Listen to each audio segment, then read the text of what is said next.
যারা শিবির সমর্থন করে তারা কখনই কারো পোশাক নিয়ে প্রশ্নবিদ্ধ করেনি, বা এই যে হিজাব পরা না পরা নিয়ে কাউকে কখনো বাধ্য বা তাদের যে কথা সেটা কারো উপরে জোর খাটিয়ে তাদেরকে করতেও বাধ্য করেনি। তো সেখান থেকে আমার মনে হয় যে এটা সম্পূর্ণ একটা মানুষের ব্যক্তিগত ইচ্ছা। তো সবার ব্যক্তিগত ইচ্ছা মতো জীবন বা তাদের কাজ করতে দেওয়া উচিত। আর শিবির এটা কখনোই সমর্থন করে না যে শিবির মানেই আতঙ্ক। আমি যতদূর জানি এরকম কোনো কিছু না। আসলে সব মানুষের তো একটা ব্যক্তিগত পছন্দ থাকে, আর আমরা তো সবাইকে জাজ করি তাদের কাজকর্ম সব কিছু দেখেই।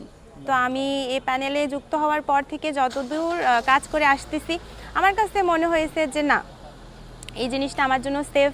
আমরা তো একসাথে কাজ করছি, দেখতেই পাচ্ছেন যে আমার সব ভাইয়াদের সাথে যাচ্ছি, বিভিন্ন ধরনের পোস্টার বিতরণের কাজে যাচ্ছি, যে এখন স্মারকলিপি জমাদান। তো সেখান থেকে আমার কাছে মনে হয় যে না, তারা আমাদের নারীদের জন্য সেফ।